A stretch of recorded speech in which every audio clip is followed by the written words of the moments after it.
Assalamualaikum warahmatullahi wabarakatuh. Waalaikumsalam warahmatullahi wabarakatuh. Bismillah, alhamdulillah, la haula wala quwwata illa billah. Rabbi shrah li sadri wa yassir li amri wahlul 'uqdatam min lisani yafqahul qawli. Amin. Yang terhormat Bapak Ibu SDND 2 dan Bapak Ibu SDND 1 yang saya hormati, pertama-tama marilah kita panjatkan rasa puja dan puji syukur kehadirat Allah Subhanahu wa Ta'ala, di mana di siang hari ini kita bisa berkumpul di sini dalam keadaan sehat walafiat. Kedua kalinya tidak lupa salawat serta salam kita sampaikan kepada junjungan Nabi besar Muhammad Sallallahu Alaihi Wasallam, yang mana nantinya akan kita nantikan syafaatnya di yaumil akhirah. Amin amin ya rabbal alamin. Bapak Ibu, pada kesempatan ini izinkan saya untuk mengucapkan terima kasih banyak untuk kehadiran Bapak Ibu semua untuk menghadiri kegiatan penyebaran pemahaman dan penerapan pengalaman budaya positif. Hari ini saya hanya ingin menyampaikan sebenarnya ini adalah tugas dari kegiatan saya mengikuti CGP, Bapak Ibu.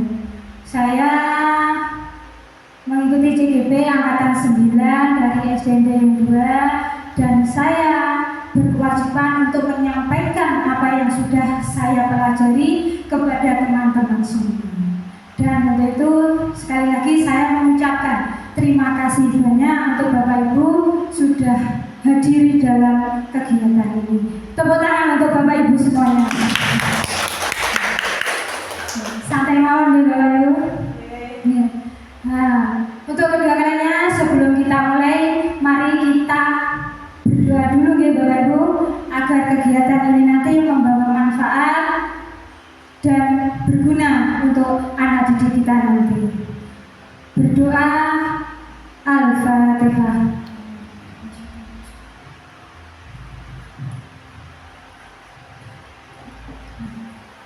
Selesai. Selanjutnya Bapak Ibu, untuk mengawali kegiatan, kira-kira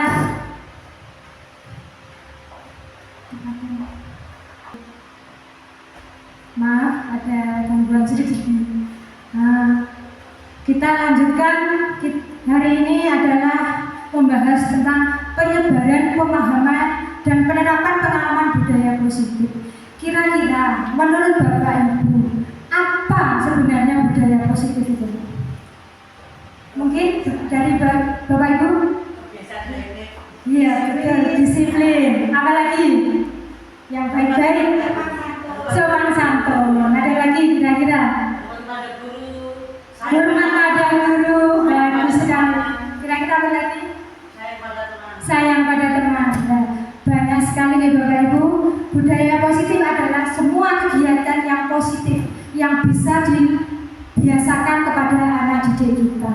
Nah, kita sebagai guru harus berusaha membiasakan diri, mendidik, menuntut anak untuk biasa membudayakan kegiatan yang positif terhadap anak. Salah satu contoh caranya adalah kita tahu ya, tujuan dari pendidikan. Yang pertama, makna dan tujuan pendidikan Ki Hajar Dewantara.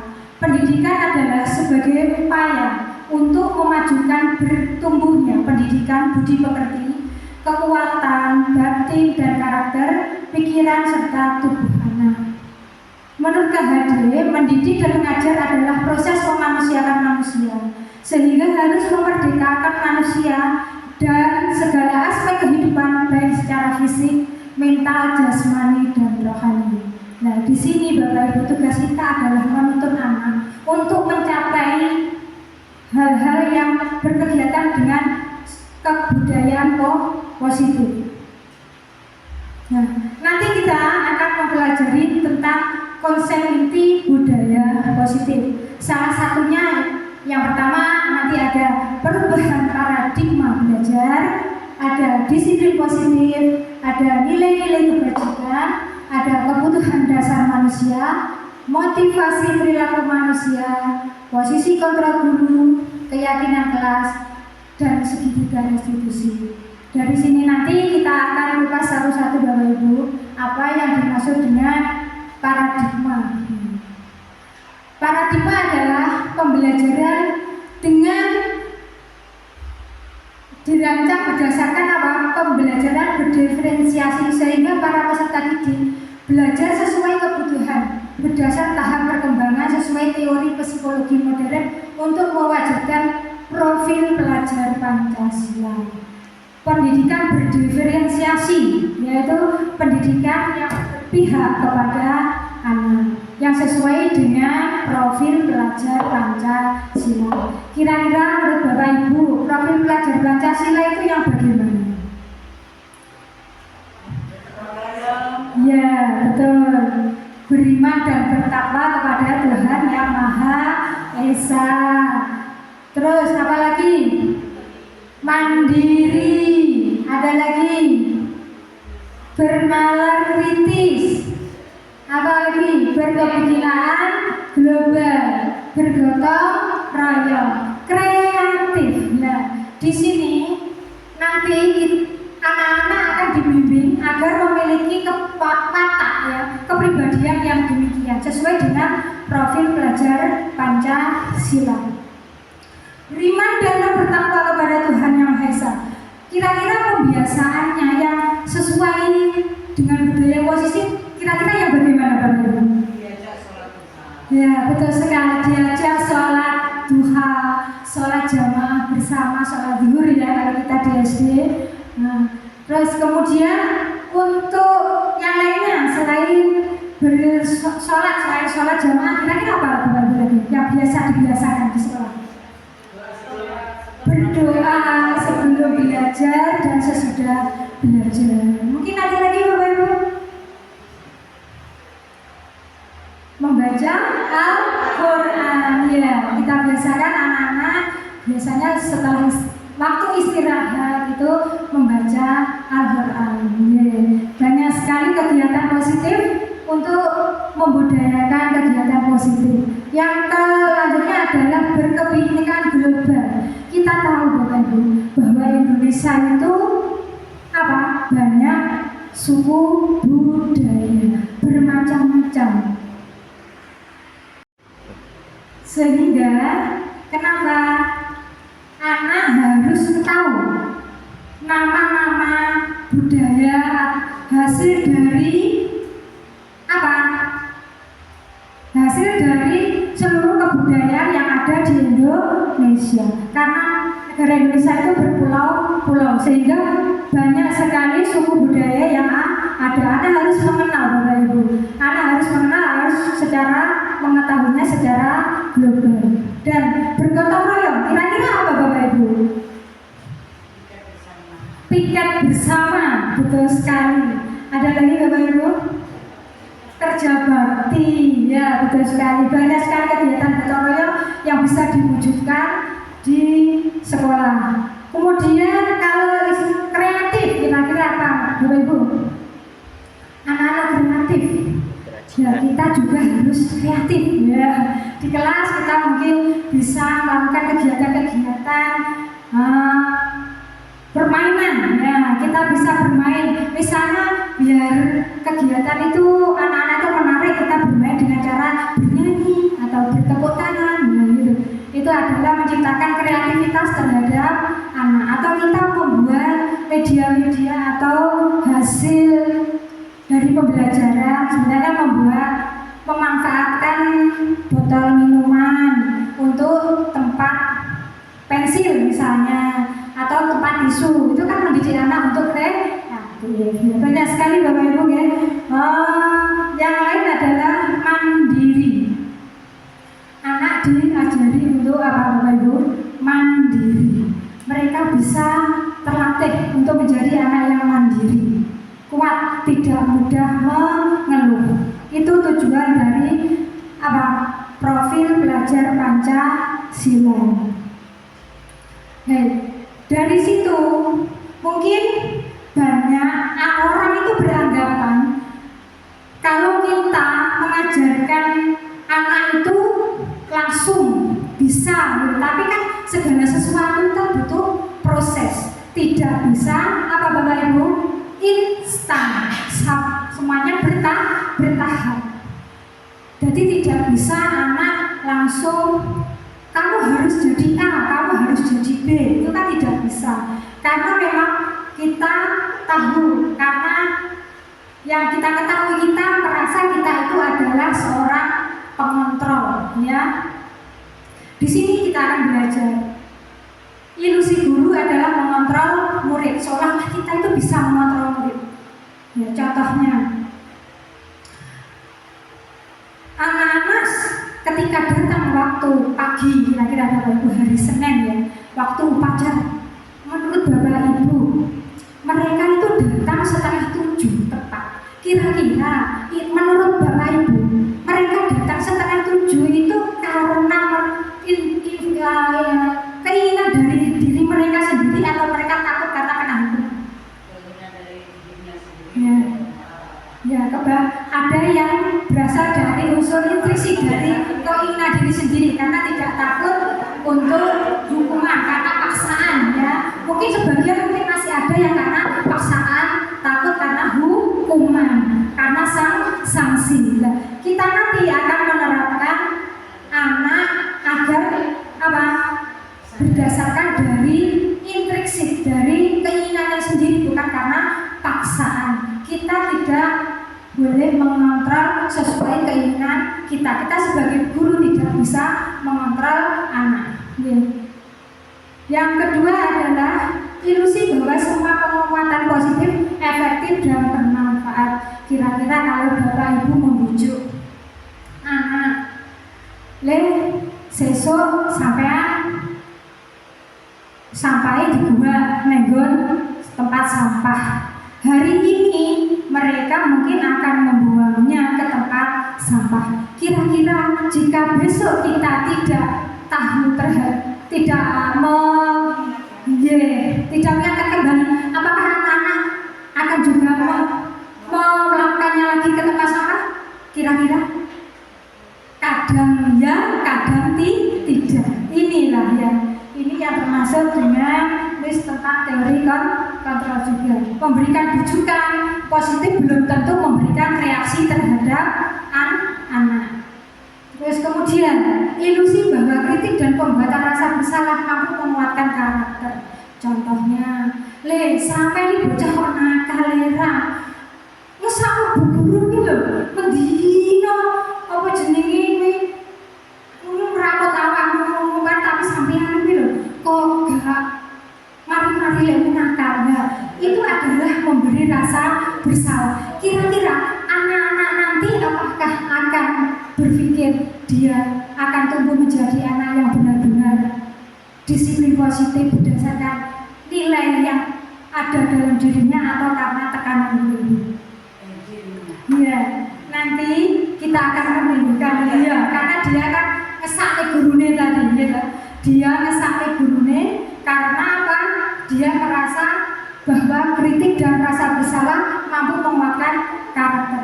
Dan itu nanti kita tidak boleh bersikap seperti itu. Jadi kita harus menumbuhkan unsur intrinsik yang dalam diri anak. Yang selanjutnya adalah ilusi bahwa orang dewasa berhak memaksa. Contohnya, awakmu kudu ini, kamu harus memakai apa gitu ya. Kita tidak bisa mengontrol anak seperti itu, tidak bisa. Apakah memang mereka, kan kita merasa orang dewasa itu berhak untuk mengontrol anak. Kamu besok kalau tidak ke sekolah, kamu tidak akan mendapat nilai. Itu kan namanya orang dewasa berhak memaksa. Mungkin kemudian sesuk awakmu ora sekolah, awakmu ora entuk nilai. Itu namanya pemaksaan atau bukan, Bapak Ibu? Sesuk awakmu gak apa jenenge niku mau mengerjakan PR, kamu akan dihukum. Kira-kira itu paksaan atau bukan? Paksaan. paksaan juga ya. Itu adalah paksaan bahwa orang dewasa berhak memaksa. Dan nanti kita akan menciptakan anak memahami akan kesalahannya, bukan karena paksaan tapi karena rasa intrinsik yang ada di dalam dirinya. Lanjut ya. Nanti cara kita mengubah paradigma stimulus respon ke pendekatan teori kontrol dengan cara ini, Bapak Ibu. Stimulus respon mengatakan bahwa kebutuhan kita sama. Kadang menurut kita, ya, anak itu terlambat dan kita langsung saja, oh bocah telat menurut pemahaman kita sebagai seorang guru. Ya. Bocah telat, paling bocah kuwi ngono, bangkong gablek. Nah, itu kan menurut kita, tapi secara nalar kita kan itu kita berbeda, kan tahu.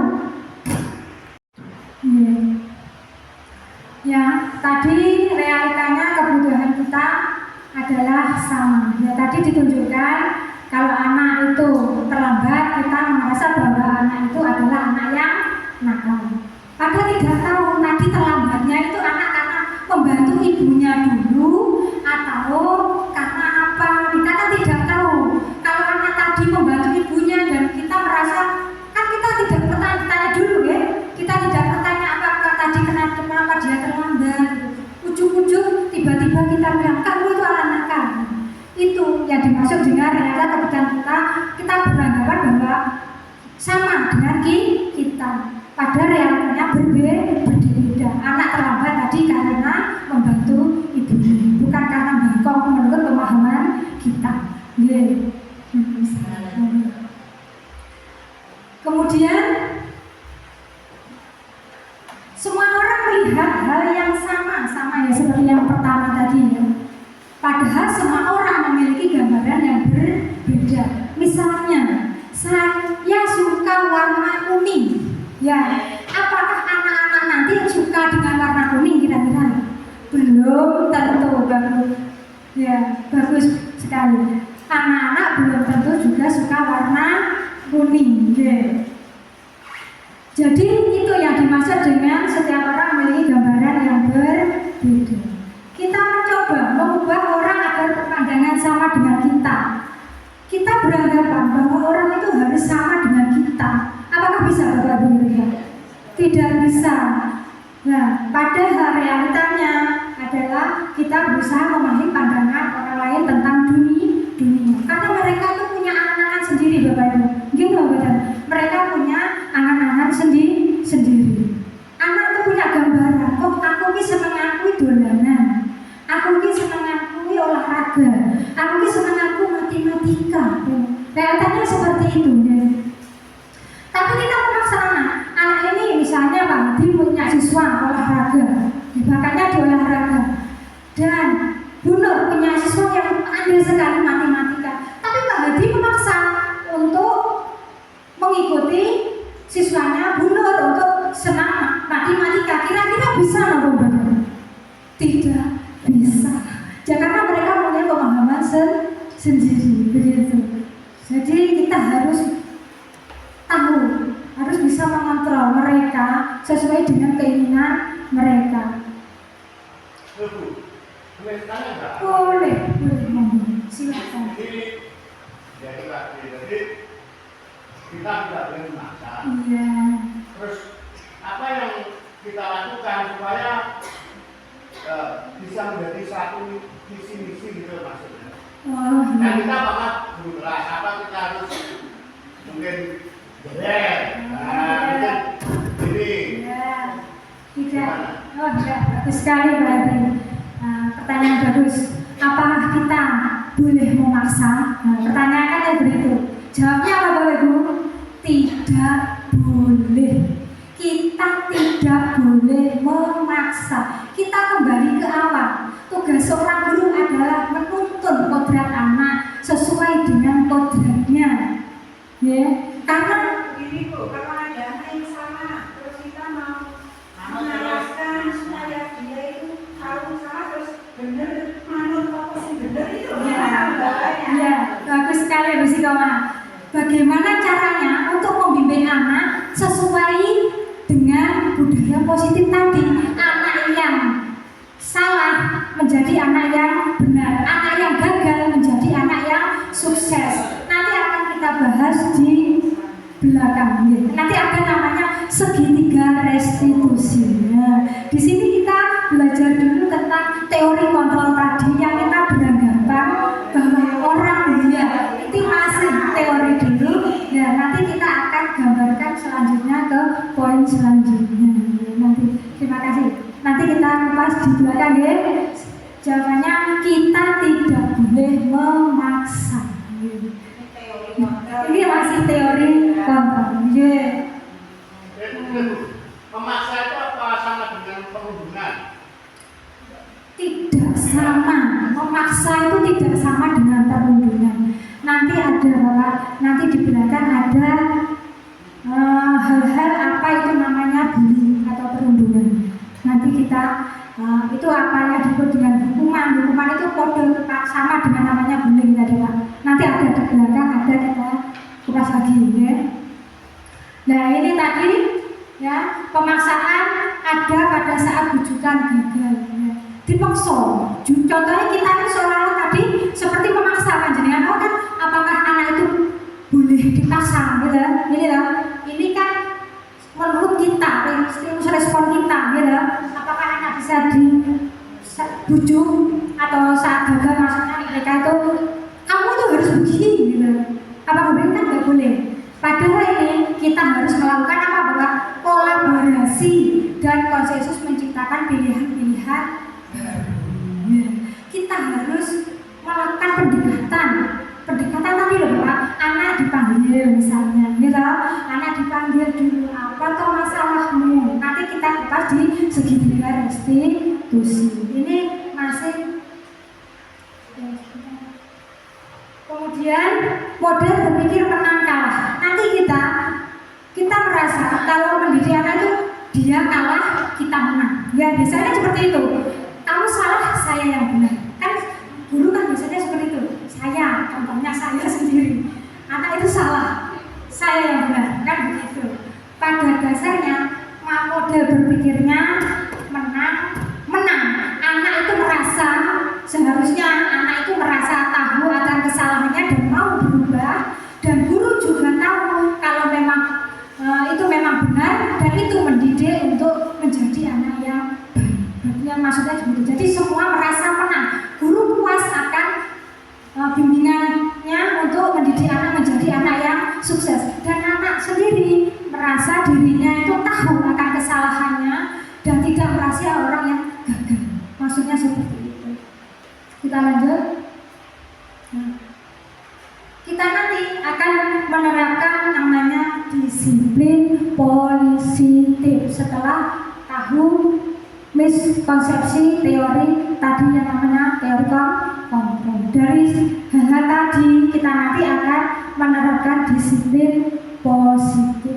Kira-kira disiplin positif itu apa Bapak Ibu? Disiplin positif berasal dari kata disiplina yang artinya belajar. Disiplin mengacu pada disiplin diri yang memiliki tanggung jawab terhadap apa yang dilakukannya berdasarkan nilai-nilai yang diyakini. Dan disiplin positif merupakan salah satu cara penerapan disiplin yang bertujuan untuk menumbuhkan kesadaran serta memberdayakan peserta didik tanpa imbalan penghargaan, reward, ancaman atau ya. Di sini ya, dari miskonsepsi teori kontrol tadi ya. Jadi kita akan menumbuhkan anak ya kesadaran bahwa mereka itu melakukannya dengan benar. Mereka tidak mengharapkan karena imbalan atau penghargaan atau ancaman atau hukuman. Mereka mau melakukan sesuatu yang baik itu atas kesadaran intrinsik dari dalam diri mereka. Memang saya itu harus jadi orang yang baik. Contoh misalnya anak melakukan sholat itu karena panggilan, karena dia yakin bahwa Tuhan itu ada gitu. Itu bukan karena perasaan, gitu betul. Mereka meyakini bahwa Tuhan ada dan kita sebagai makhluk ciptaannya itu adalah sebagai bukti bahwa kita itu adalah makhluknya dengan sebagai bentuk kehambaan kita sebagai makhluk Tuhan. Jadi mereka sholat berdasarkan mereka yang yakini. Jadi mereka tidak mengharapkan imbalan atau takut karena hukuman nanti kalau saya tidak sholat saya takut digepuk sama bapak ibu guru. Ya, kan seperti itu ya. Tapi itu kalau di situ positif itu tumbuh karena kesadaran diri sendiri. Sebagai pendidik tujuan kita adalah menciptakan peserta didik yang memiliki disiplin diri sehingga mereka berperilaku mengacu kepada nilai-nilai kebajikan universal dan memiliki motivasi intrinsik dalam perubahan perilaku ke arah yang lebih baik. Jadi segala sesuatu itu memang butuh proses Bapak Ibu, tidak mungkin bisa langsung instan, step by step. Mungkin dari kelas 1 pertama anaknya itu cenderung pecicilan, gitu. Bagaimana kita menuntun anak agar mereka itu menjadi anak yang baik. Jadi kita tata perlahan-lahan sehingga mereka tahu apa itu namanya sopan santun dan bisa belajar. Ya. Masih semangat Bapak Ibu? Masih. Nah, SDN yang 2 semangat. Ya, sekali lagi SDN yang 2 Semangat. sekali lagi SDN yang 2 Semangat. yang panas sekali dulu ya. Ya. Lanjut.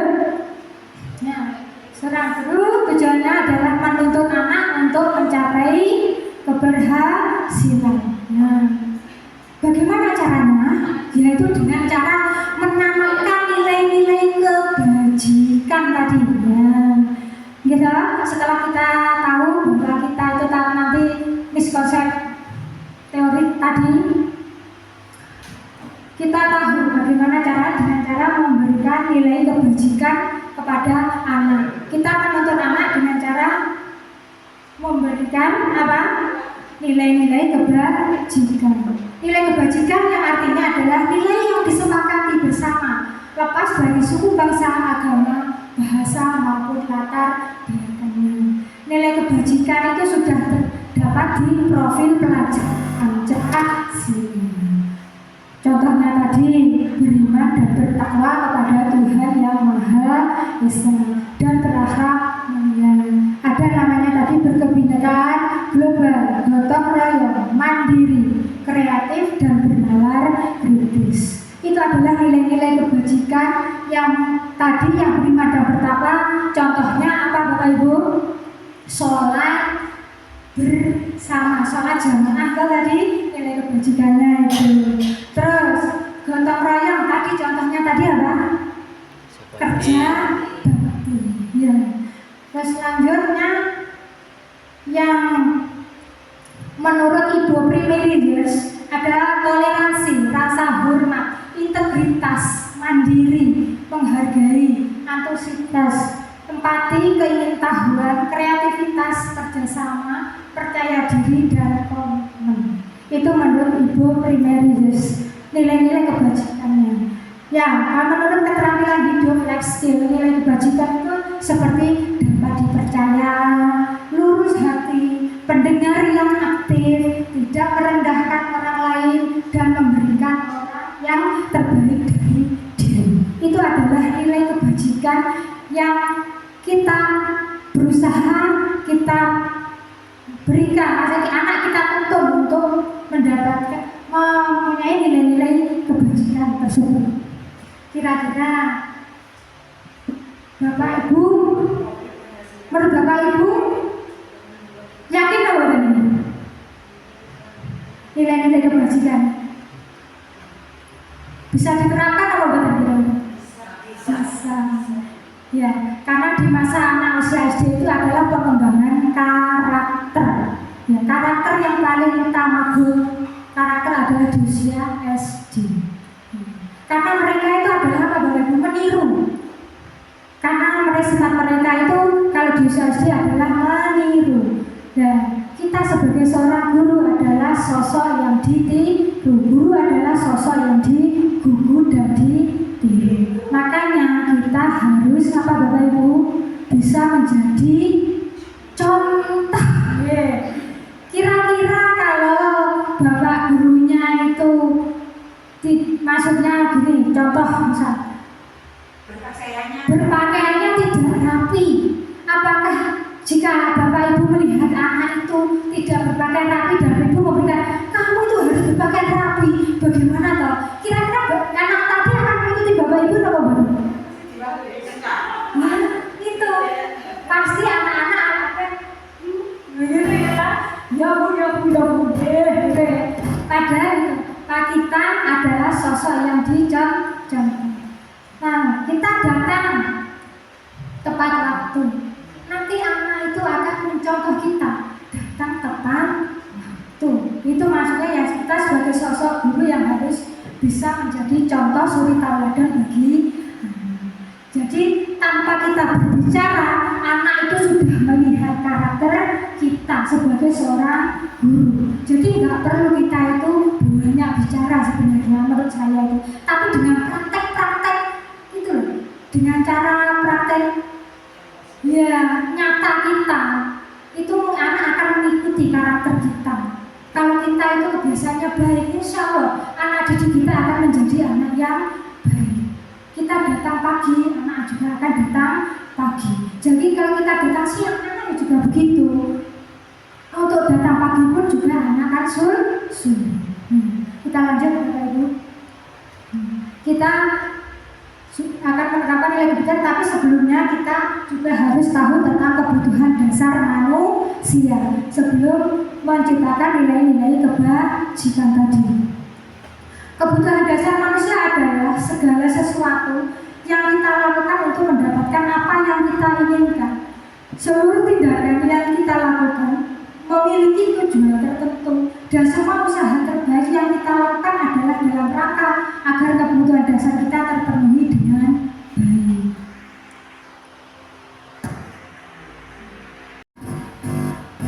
Ya, semua pada dasarnya anak itu melakukan semua hal itu pasti ada apa Bapak Ibu? Ada alasannya, ya kan? Mereka melakukan segala sesuatu pasti ada alasannya. Tidak mungkin tidak ada alasannya. Ya kita harus tahu tentang kebutuhan dasar mereka. Jadi kita harus tahu dulu apa yang mereka butuhkan. Lanjut. Nah, ada 5 kebutuhan dasar manusia, yaitu bertahan hidup, ada kasih sayang dan rasa diterima. Yang kedua adalah kekuasaan. Yang keempat adalah kebebasan. Yang kelima adalah kesenangan. Kira-kira bertahan hidup dengan disiplin positif tadi, ya, tahan hidup. Contoh, ya, contohnya bertahan hidup seperti makanan, pakaian, tempat tinggal, keamanan, kesehatan. Contohnya kalau di sekolah, mungkin sesuai dengan disiplin positif tadi ya. Anak tadi di sekolah, Bapak Ibu melihat waktu pembelajaran, mereka itu ngantuk atau mereka itu tidak mengikuti pembelajaran dengan baik. Alasannya apa? Mungkin karena mereka tidak makan, mereka lemes Bapak Ibu. Tapi kita menganggap bahwa mereka itu anak yang tidak patuh, gitu. Wah, kamu itu tidak patuh, tidak mengikuti pendidikan kegiatan belajar di kelas. Kamu kok tidur? Padahal mereka ingin bertahan hidup karena mereka tidak mendapatkan makanan di rumah, lemes. Karena tadi, karena kesehatan, karena mereka sakit, melentur, di kelas tuh melentur. Tapi kita ujung-ujung tadi sebelum kita menerapkan segitiga tulisannya ya, kita langsung menuduh anak, oh kamu itu bocah kok tidur, kok dolanan HP ya, sebenarnya seperti itu ya, kok ngantuk itu, padahal mereka itu badannya sakit. Nah, jadi kita harus tahu dulu tentang kebutuhan dasar manusia. Selanjutnya adalah rasa kasih sayang dan diterima. Contohnya rasa diterima, dipedulikan, berbagi kerjasama,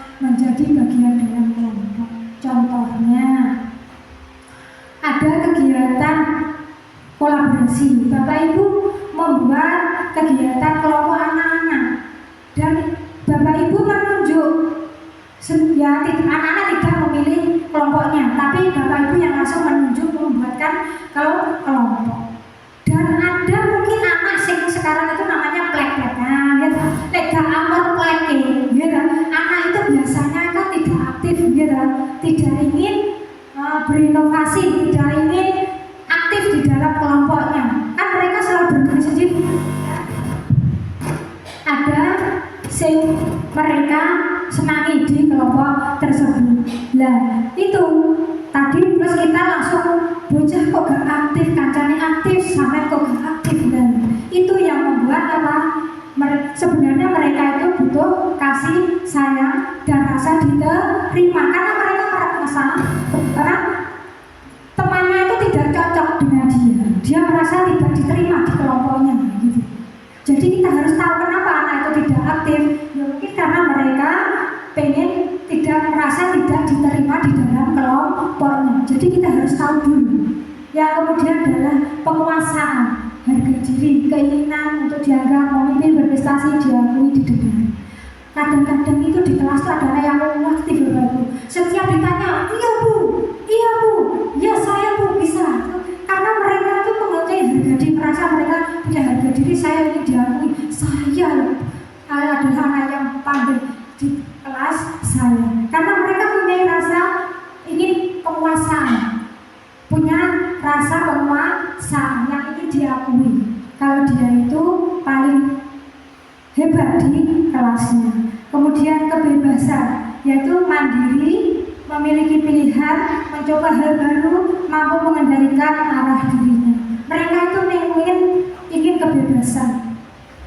Contohnya, ketika Bapak Ibu mengajar, pernahkah Bapak Ibu melihat anak-anak itu tiba-tiba tengok ke jendela, ada suara gitu.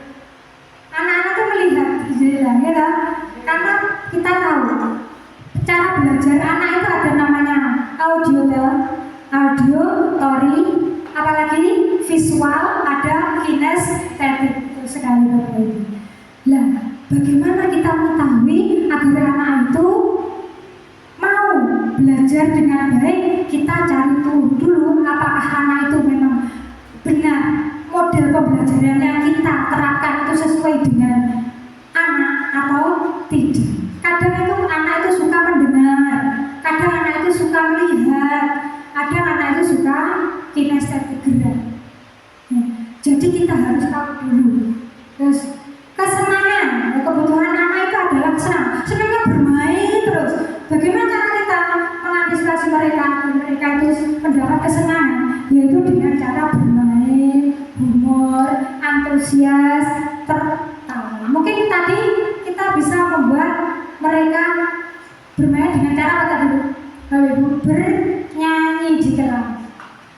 Mungkin anak-anak dengan bernyanyi mereka akan lebih mudah menghafal pelajaran. Jadi tidak mengantuk. Kadang itu kita hanya materi monoton, ya, tidak ada kegiatan apa-apa, sehingga mereka itu seperti angker gitu ya, kayak angker, kayak menjerung gitu.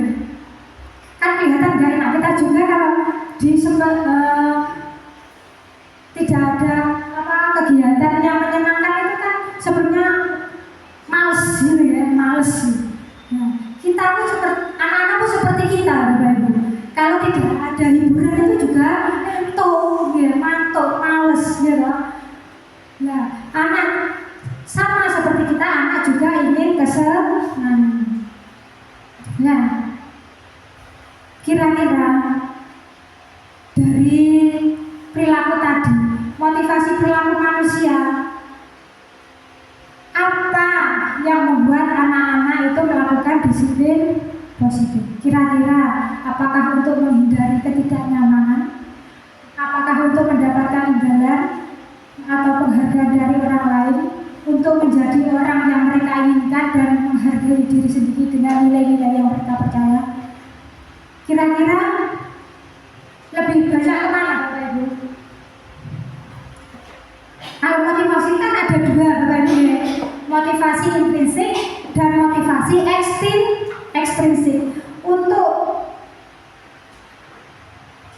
Nah, untuk menghindari ketidaknyamanan dan untuk mendapatkan penghargaan dari orang lain, ini termasuk motivasi ekstrinsik yang dari luar, dorongan dari luar, bukan dari keinginan anak. Ya. Jadi bagaimana disiplin positif itu ditumbuhkan bukan berdasarkan unsur ekstrinsik, tapi berdasarkan unsur intrinsik. Kita tadi sudah mempelajari tentang 5 dasar kebutuhan manusia. Nah, bagaimana cara kita memotivasi unsur intrinsik itu? Ya, agar mereka merasa mereka memiliki harga, melakukannya karena mereka ingin menghargai diri sendiri. Sekarang pertanyaannya saya kembalikan kepada Bapak Ibu. Kira-kira Bapak Ibu datang ke sekolah pagi sebelum jam masuk, kira itu karena keinginan Bapak Ibu sendiri atau karena sungkan kepada teman-teman? Ayo, jujur. Kira-kira itu karena Bapak, karena keinginan Bapak Ibu sendiri, karena memang ingin menjadi sosok suri tauladan, atau karena sungkan, atau karena takut kepada kepala sekolah? Kira-kira itu nanti Bapak Ibu bisa ya itu yang harus ditanamkan kepada anak-anak. Mereka harus termotivasi karena ingin mereka menghargai diri sendiri. Mereka datang tidak terlambat karena ingin mereka menyadari bahwa itu adalah memang saya sebagai seorang pelajar harus datang tepat waktu. Lanjut. Nah, tadi ya kita lanjut ke hukuman konsekuensi restitusi. Ya, tadi kan ada yang datang takut karena hukuman, mungkin bisa karena takut karena konsekuensi, mungkin karena sudah terjadi restitusi tadi. Mungkin kalau saya dulu ya Bapak Ibu, saya itu datang ke sekolah pagi karena itu pertama itu alasan pertama ya takut kepada kepala sekolah ya, karena saya itu kan gitu juga dulu. Nah, saya pertama itu saya takut sekali. Yang kedua, saya juga malu Bapak Ibu, malu kepada teman-teman. Nanti kalau saya terlambat, nanti dilihat orang sekeliling itu saya itu sepeda saya di luar, saya tuh malu. Itu alasan saya yang pertama. Tapi semakin saya tahu bahwa saya adalah seorang guru dan saya adalah harus dicontoh dengan anak-anak, sehingga pemikiran saya itu berkembang. Oh, memang inilah saya harus memberikan contoh. Saya harus datang tepat waktu. Jadi agar anak-anak itu tahu mengikuti saya tanpa saya harus menyuruh mereka. Gitu. Oh, Bu Rina itu datangnya tepat waktu. Gitu. Kalau sesekali itu mungkin karena ada urusan. Tapi kalau setiap hari terlambat, itu kan perlu pertanyaan apa alasannya. Gitu kan. Kita sebagai seorang pendidik harus profesional. Gitu. Ya, dimaksud hukuman tadi adalah tidak terencana. Contohnya Bapak Ibu ya, anak-anak waktu upacara datang terlambat. Kebanyakan anak-anak itu langsung disuruh berdiri di bawah, di barisan sendiri ya, dibuat barisan sendiri. Itu yang dimaksud dengan hukuman sepihak. Karena anak tadi terlambat juga tidak tahu hukumannya apa karena terlambat. Kan anak juga tidak tahu, hanya sepihak dari seorang guru. Nah, murid tidak tahu apa yang terjadi dan tidak dilibatkan. Jadi semua itu karena dari satu pihak, dari gurunya. Kamu dihukum di sana, kesalahanmu tadi ya karena gurunya menyatakan kalau kamu terlambat.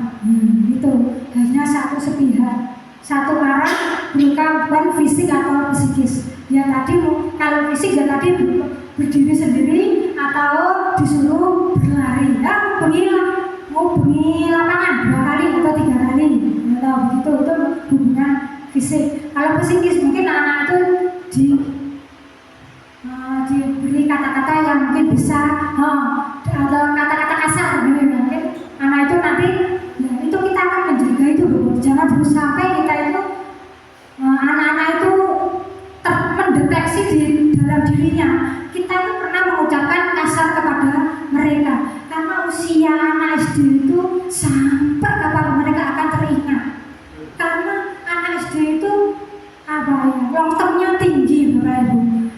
Apalagi kalau itu memang benar-benar mereka tuh merasakan di dalam hatinya sakit sekali. Dulu tuh saya pernah punya pengalaman di SD saya pertama dulu. Anak itu yang memberi hukum adalah bu guru, tapi beliaunya sudah meninggal almarhum. Dikatakan begitu, dia itu tidak mengerjakan PR, belum tahu alasannya kenapa, dan tiba-tiba anak itu dikatakan kamu tuh seperti munyuk, seperti gitu. Jadi anak itu langsung dikatakan seperti itu, anaknya itu pulang nangis kepada ibunya. Bu, saya itu dikatakan munyuk sama bu guru tadi. Terus ibunya itu ya kan pasti sakit kan, orang tuanya sakit, anak pun juga sakit. Sampai dia ketemu saya di sini dia ketemu saya, dia sudah besar kan, sekarang di sini sudah 12 tahun. Ceritaku saya masih ingat dengan bu itu. Dulu saya pernah dikatakan munyuk, sakit sekali bu. Dia itu curhatnya daripada beliaunya yang itu sudah meninggal. Begitu. Itu adalah efek dari kata-kata kita yang memberikan kata-kata negatif tadi. Jadi kita itu berusaha jangan sampai memberi hukuman namanya psikis. Sangat berbahaya Bapak Ibu, karena itu daya ingat anak itu sangat luar biasa kalau di zaman usia SD. Iya. Ya. Saya bertanya, waktu Ibu Mina sendiri SD, Iya. pengalaman yang mungkin menyenangkan untuk Bapak Ibu guru dengan Bapak Ibu guru itu apa? Dan pengalaman yang ya seperti yang dikatakan tadi itu apa? Maksudnya yang Seperti pengalaman yang mungkin pengalaman Ibu sendiri itu seperti apa? kalau hukuman ya Pak, kalau hukuman saya yang paling menyakitkan kalau saya Yang tetap ingat sampai sekarang. waktu saya itu SMP Bapak, SMP saya itu dan teman-teman itu kan berulang tahun gitu loh. Yang berulang tahun itu teman saya, bukan saya. Ya waktu itu harinya hari Sabtu, teman-teman itu bawa tepung dan bawa telur. Dan teman-teman yang ulang tahun tadi, nah setelah itu tidak dibersihkan hari Senin, luar biasa kelas itu, baunya luar biasa. Jadi satu kelas itu semua dihukum, tidak bertanya siapa yang melakukan, dihukum sampai nggak bisa berdiri Pak. Ada yang semua pusing. Terus perasaannya gimana? Ya enggak, enggak karuan kan itu memang bukan kesalahan semua, hanya beberapa segelintir sekelompok orang, tapi yang disalahkan semuanya. Jadi mangkal ramangkal kok pegel ya jenenge anak zaman dulu kan nggak berani juga. Ya wes kita jalani, tapi dengan pengaruh nggak adil. Nah, ada perasaan seperti itu. Hukuman fisik atau Hukuman fisik kan dididik Pak, dididik di lapangan yang sangat panas. Di lapangan ada 2 jam Pak, disuruh timpuh Pak. Rasanya luar biasa. Jadi berdiri sampai semaput teman. Jadi padahal hanya beberapa kelompok teman saya, tapi yang dihukum satu kelas gitu. Dan bapak ibu yang hukum tadi tidak bertanya apa alasannya itu loh Bapak, yang membuat hukuman itu. Yang saya sangat ingat itu yang itu. Terus yang kedua itu juga masa-masa SMP. yang dimakan?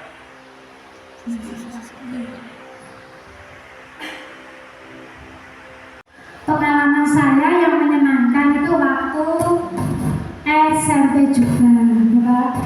Saya itu punya guru, beliau itu wanita, ya belum nikah juga. Beliau itu bagi saya itu seperti sosok teman, bukan penghukum. Saya itu melakukan kesalahan, tapi tidak perlu saya ceritakan kesalahannya. Iya, bukan belum tentu. Ya, saya melakukan kesalahan dan beliau itu bertanya,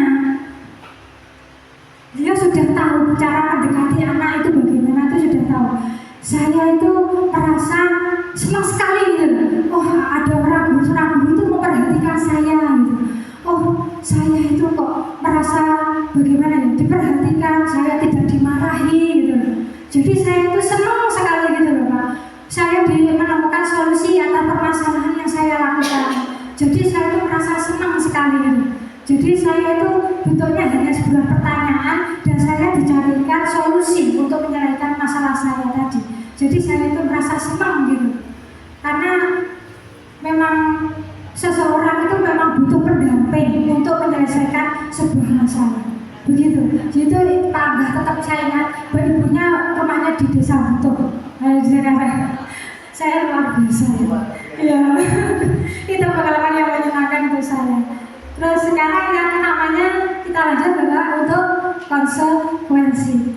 Masih semangat Bapak Ibu? Sekali lagi masih semangat Bapak Ibu? SMP 2? Semangat. Siang-siang, yes, luar biasa. Yes. Kita lanjut konsekuensi. Konsekuensi berarti artinya terencana, disepakati sesuai peraturan. Murid tetap dibuat tidak nyaman. Sikap guru selalu memonitor murid, itu namanya konsekuensi. Contohnya kalau konsekuensi, anak tadi sudah tahu nanti kalau saya melanggar, nanti saya pasti akan dihukum. Karena kemarin kan sudah kesepakatan. Oh, saya kemarin sudah tahu nanti kalau saya terlambat, saya harus berdiri di bawah tiang bendera. Tapi anak itu sudah tahu konsekuensinya, itu namanya konsekuensi. Karena sudah terencana, sudah tahu apa imbalan dari perbuatannya. Ya, terus kita lalu ke restitusi. Restitusi tadi namanya adalah proses menciptakan kondisi bagi murid untuk memperbaiki kesalahan. Proses kolaborasi yang mengajarkan murid untuk mencari solusi sendiri. Ya, tadi yang seperti yang saya ceritakan kepada ibu guru saya yang dari desa Butuh tadi, beliau sudah menerapkan ini Bapak Ibu. Pada zaman dulu dia itu sudah menerapkan ini, luar biasa pada beliau itu. Jadi saya melakukan kesalahan dan saya bisa mencari solusi atas kesalahan yang saya perbaiki. Lanjut. Ya, tadi kira-kira pertanyaannya saya kembalikan kepada buku Bapak Ibu. Kira-kira untuk saat ini dari 5 posisi kontrol ini, Bapak Ibu menduduki posisi yang mana? Pemantau, penghukum, pembuat rasa bersalah, teman, pemantau, atau manajer. Kalau saya masih di penghukum, kadang-kadang saya itu kalau nggak terlambat, kalau ngadep dengan berimu, kalau orang dalam tidak mengerjakan kayak kan di luar sana nggak usah ikut di kelas. Saya masih di situ. Kadang ya menjadi tempat juga, ya wes gak popo, sesok jadi baleri loh ya. Itu adalah sebagai kira-kira Bapak masih di mana? Apakah sudah menjadi pemantau atau manajer? Ya. Dari 5 posisi kontrol ini, kita sebagai pendidik diharuskan menjadi seorang manajer. Posisi kita berada di manajer. Contoh penerapan 5 posisi kontrol. Ya, kasusnya siswa tidak memakai atribut lengkap saat upacara bendera.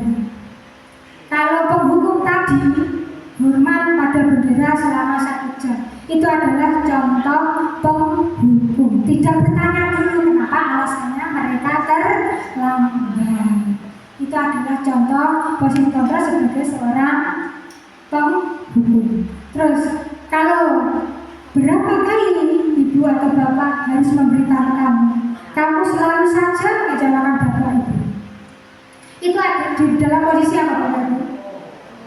Pembuat rasa bersalah. Anak-anak merasa bersalah karena kata-kata ini, ya, karena kalimat sampeyan kuwi kok gawe susah Bapak Ibu tadi. Sampeyan mau nyusah nih. Itu namanya merasa bersalah. Ya. Lanjut. Teman. Nah, ini yang dimaksud dengan teman. Ayo dong ikuti aturan sekolah. Tolong bantu ibu, bapak ya. Sekali lagi, yang sudah tidak apa-apa. Lain kali jangan sampai berubah seperti ini lagi ya. Biasa nggih bapak ibu seperti ini. Gara PR apa tidak anak-anak? Bu, maaf saya tidak mengerjakan PR. Ya kan? Ya wis kok sesuk jadi baleni neh. Ya. Itu namanya adalah posisi teman. Ya wis gak apa-apa, sesuk jadi baleni. Nah, itu mungkin seringnya seperti itu, tidak memberikan solusi, tidak menimbulkan sikap intrinsik yang ada di dalam diri anak. Ya, terus pemantau. Kamu sudah melanggar peraturan sekolah, kamu tahu konsekuensinya. Setelah upacara kamu beli atributnya ke koperasi dan jangan diulangi lagi. Itu namanya apa? Pemantau. Jadi hanya mengontrol. Oh, anak itu tidak memakai dasi, tidak memakai topi. Kamu tuh salah apa enggak? Iya bu, saya salah tidak memakai topi. Iya bu, saya salah tidak memakai dasi atau kaos kaki. Jadi saya disuruh membeli atribut di koperasi. Itu hanya sebagai pemantau, tapi tidak memberikan solusi agar anak itu jerah besok tidak mengulanginya lagi. Belum ada timbul rasa intrinsik yang ada di dalam dirinya, belum termotivasi. Terus lanjut ya. Contoh penerapan 5 posisi kontrol guru yang termasuk disebut manajer. Kalau kita sebagai seorang manajer, jika anak-anak itu melakukan kesalahan, kita yang utama adalah bertanya. Anak-anak datang terlambat, sudah setengah 8 pagi, pembelajaran sudah dimulai. Tiba-tiba itu ada anak datang,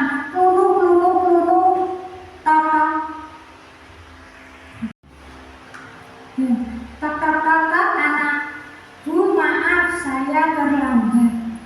Kalau sebagai posisi manajer, dia bertanya, kenapa kamu datang terlambat? Apa alasanmu? Kenapa kamu datang terlambat? Terus kemudian jika sudah tahu apa alasannya, mereka dikatanya, apakah kamu tahu kesalahanmu? Nanti anak pasti akan menjawab.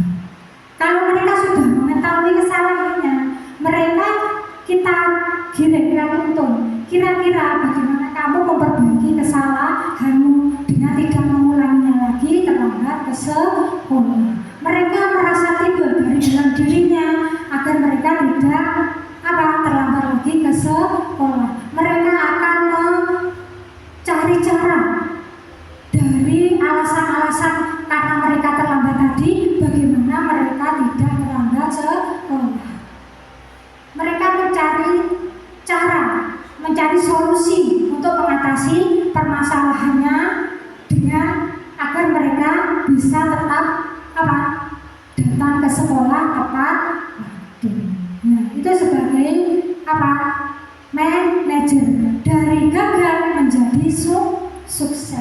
Mereka mempunyai rasa keinginan sendiri untuk melakukan hal tersebut, bukan karena paksaan, bukan karena takut, karena hukuman. Itu adalah posisi Bapak Ibu? Posisi sebagai seorang manajer. Oke, lanjut. Ini posisi kontrol apakah aku kembalikan? Silakan. Posisi kontrol apakah aku? Saya kecewa sama dengan kamu. Kira-kira kalau ini termasuk posisi kontrol yang mana? Teman atau penghukum atau merasa bersalah? Saya kecewa sekali dengan kamu. Saya kecewa sekali dengan kamu. Merasa bersalah, bagus sekali. Ya, merasa bersalah. Anak merasa bersalah karena bapak ibunya merasa kecewa. Dia merasa bersalah. Kamu tidak pernah melakukannya dengan benar. Berarti ini termasuk apa? Kalau kontra bersalah atau sebagai teman atau apa kira-kira Bapak Ibu? Kamu tidak pernah benar melakukannya. Langsung sisihkan. Sebagai penghukum, ya, ada dari sisi sampai kamu itu tidak pernah benar jadi anak. Nah, itu kan dari pemikiran tadi kita, ya kan? Karena kita merasa mindset kita itu sama dengan anak. Padahal anak itu punya mindset sendiri. Kita belum tahu tadi apa alasannya, ya, sehingga kita menjadi seorang penghukum. Yang kemudian apa rencanamu untuk menyelesaikan masalah ini? Apa ini? Manajer bagus sekali. Dari sini seorang manajer selalu bertanya apa rencanamu untuk menyelesaikan masalah ini. Itu adalah posisi sebagai seorang manajer. Kemudian, ayolah lakukan demi Bapak Ibu ya. Kira-kira apa posisi kontrol apa di sini? Ayolah. Rasa bersalah bagus sekali Ibu. Nah, rasa bersalah.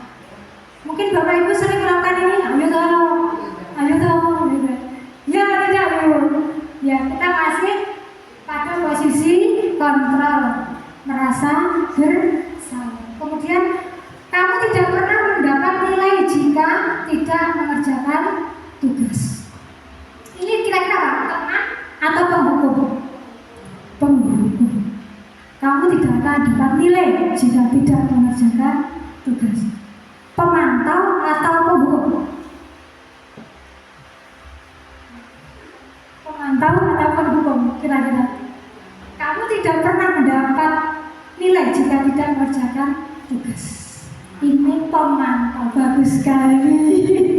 Pemantau, ya. Kamu tidak akan pernah mendapat nilai jika tidak mengerjakan tugas. Karena memang kita tahu dikasih tugas, mereka juga harus tahu konsekuensinya tidak mengerjakan tugas. Bagus sekali, lanjut. Nah dari situ bagaimana cara kita memberikan keyakinan kepada mereka agar kita bisa memposisikan kita sebagai seorang manajer, yaitu mereka akan membuat keyakinan kelas. Keyakinan kelas adalah apa?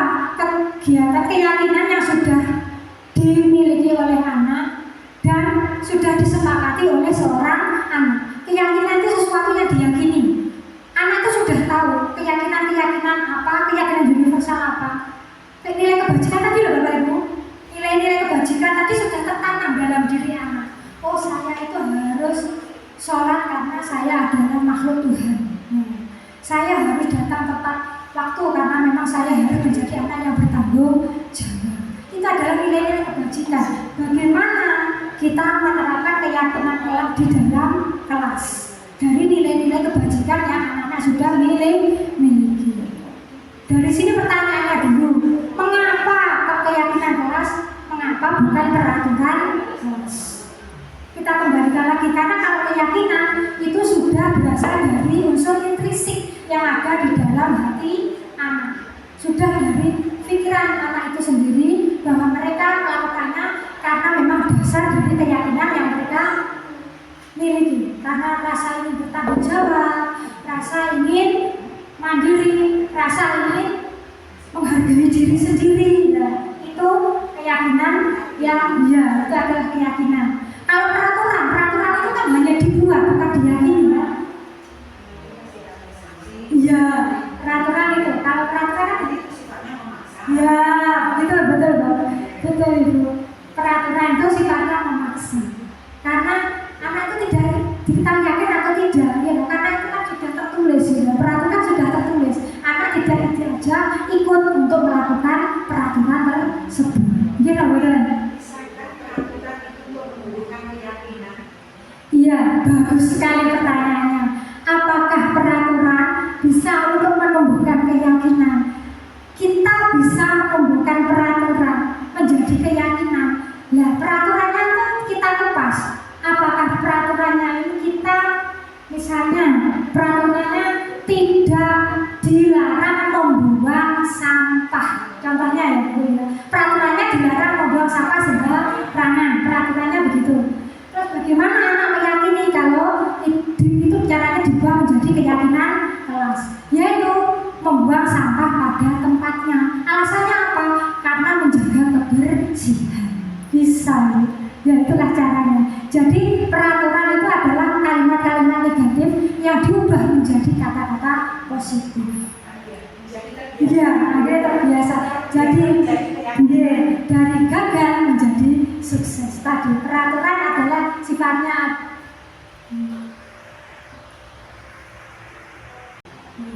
bagus sekali istiqomah. Pertanyaan, apakah peraturan bisa diubah menjadi keyakinan? Bisa.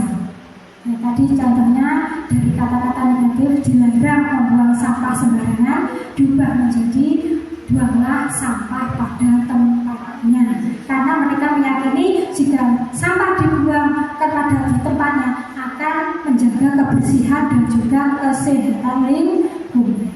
Lanjut. Terus, bagaimana caranya membuat keyakinan kelas tadi?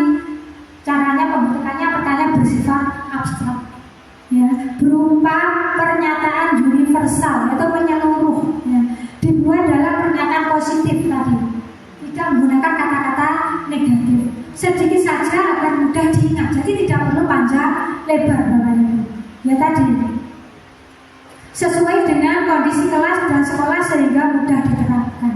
Jadi semua peraturan keyakinan kelas itu disesuaikan dengan kelas kita. Jadi anak-anak itu mudah untuk memahaminya, gitu. Jadi anak itu mudah untuk menerapkannya. Semua warga sekolah atau warga kelas dilibatkan saat membuat keyakinan kelas. Jadi sebelumnya anak itu keinginannya apa? Oh, datang tepat waktu.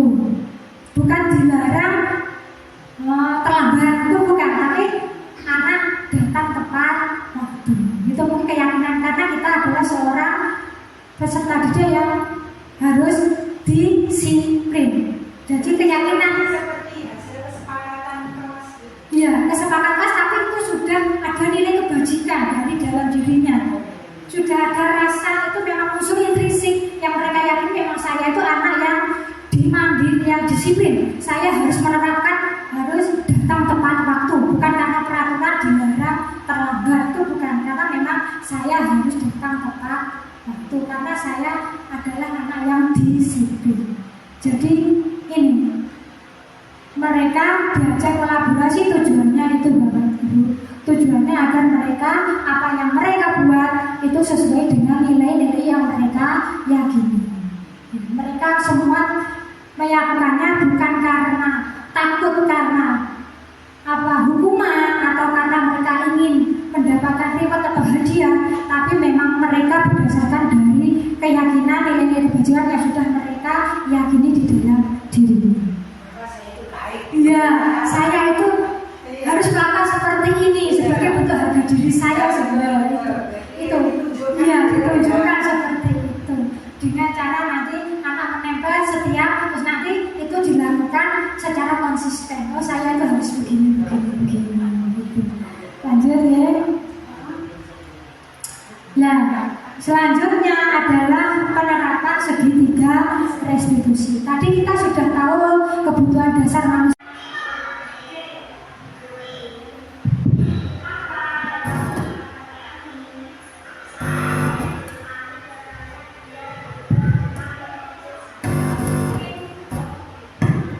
Ini salah satu contoh penerapan segitiga restitusi.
bahwa contoh penerapan segitiga restriksi yang bisa kita terapkan di kelas kita.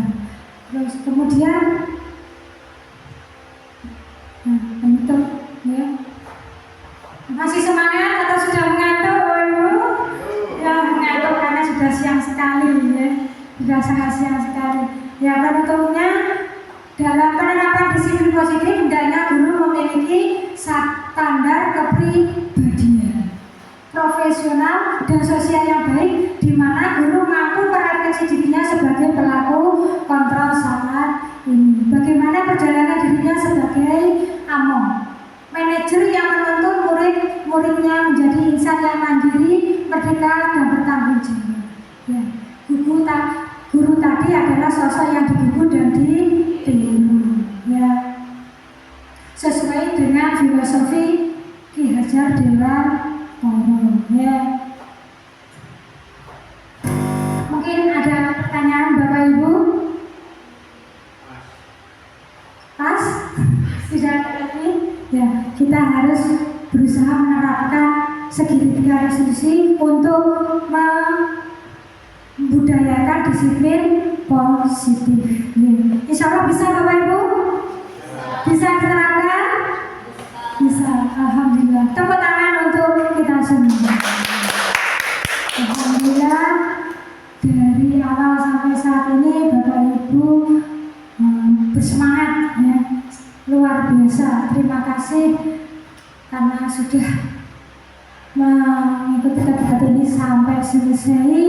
Dan jika ada kata-kata atau kalimat saya yang kurang berkenan di dalam hati Bapak Ibu, saya mohon maaf yang sebesar-besarnya. Sekali lagi saya mohon maaf dan saya mengucapkan terima kasih banyak atas kehadiran Bapak Ibu meluangkan waktu di hari ini. Saya tutup. Assalamualaikum warahmatullahi wabarakatuh. Waalaikumsalam warahmatullahi wabarakatuh. Sekali